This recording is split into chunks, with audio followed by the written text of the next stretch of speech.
The elderly beggar gave them a lesson they would never forget, despite their accusations that he had robbed him. Don Casimiro's bones and feet hurt so much as he walked. The rags he was wearing did not shield him from the chill. He was wearing no shoes, and after a hard day of traveling, he collapsed onto the ground in front of a stately home to take a little nap. Don Casimiro was getting too elderly to bear any more pain in his aching bones. It was then that Guillermo emerged from that lovely home, a young guy dressed in a suit and tie. "Amanda, my darling, get moving. We're going to be running late to the business. Thank heavens the bank provided us with the necessary financing to prevent bankruptcy for our firm. Exercise caution. I carry all the money in my briefcase, so you're going to forget about it." "Don't worry," his spouse Amanda retorted. "I'm leaving. Please give me a moment." The young guy then entered the opulent automobile and waited for his wife to leave the home, driving right by Don Casimiro without noticing he was there. After getting ready, Amanda headed outside, but she was furious when she spotted the elderly guy laying on the ground in front of her home. "Oh my God, this old bum is here again," says Amanda to Guillermo. "Look, I'm at my breaking point. It remains the same every day. He appears to be acting like he's dead. He ignores me even though I've already called at him many times to leave the area." Guillermo hurried to declare he would take care of it this time. "But what's this elderly man's opinion? Leave this place now. I'll get the cops to come get you."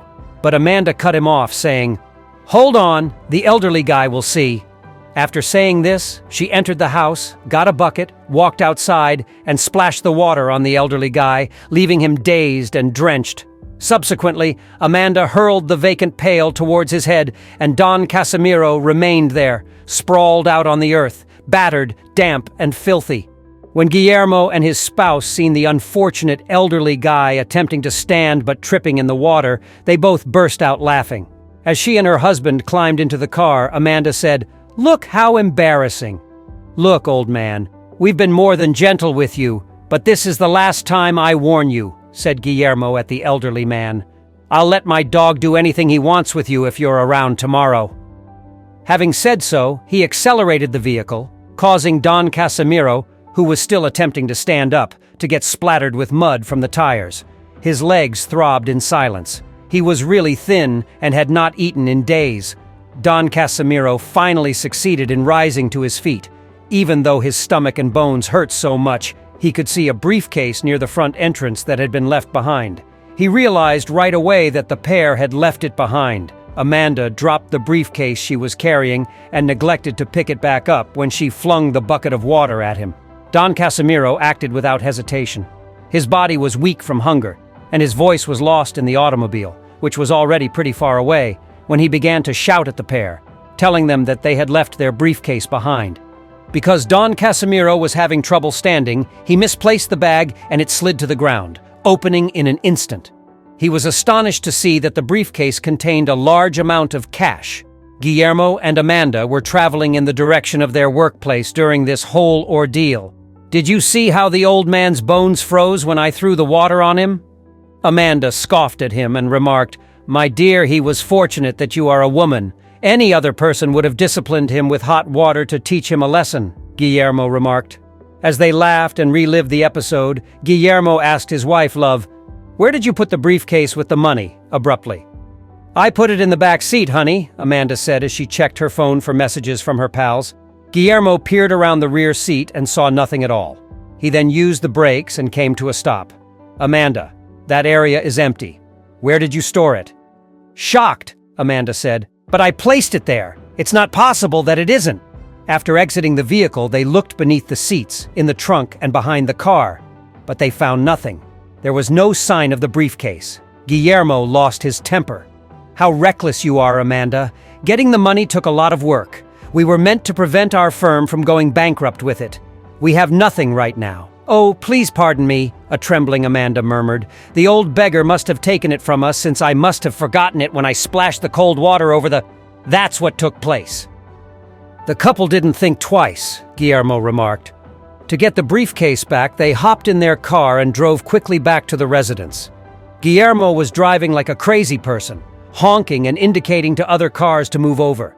When they eventually arrived at the residence, Amanda noticed that the homeless guy and the briefcase were missing. "Oh my God," she said in a furious tone.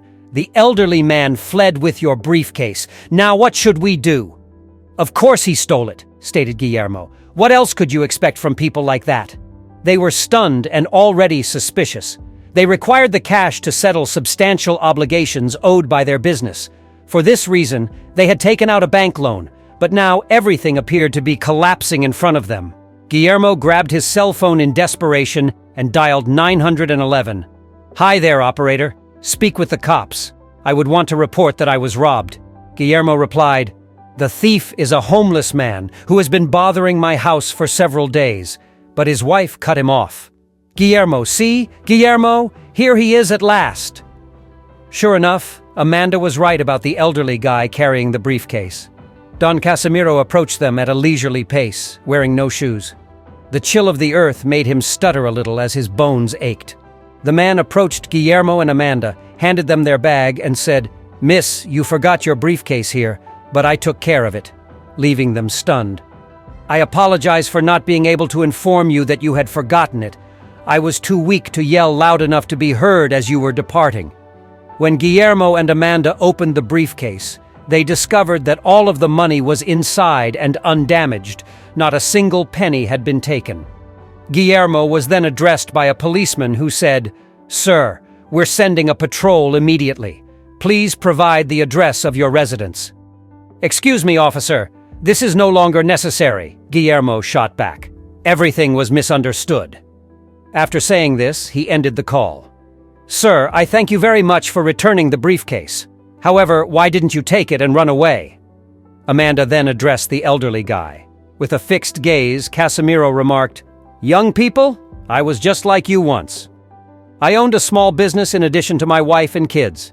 However, we went bankrupt when a worker in whom I had the utmost faith stole substantial sums of money from the company. After that, I started drinking alcohol and acting like a homeless person, since my wife and kids no longer wanted to hear from me. Temptation is evil since it only ends up destroying a person's life and soul." Astonished, Guillermo was unable to believe the elderly man's depressing tale, as he succinctly and really described to them how the heist of which he was a victim had devastated his life. "You now have the chance to live a wiser life, and above all, avoid making snap judgments about individuals without fully understanding their situations. That can make you turn to street begging." Guillermo and Amanda felt a great deal of regret for the old man's lesson in humility. They both apologized and gave him hugs.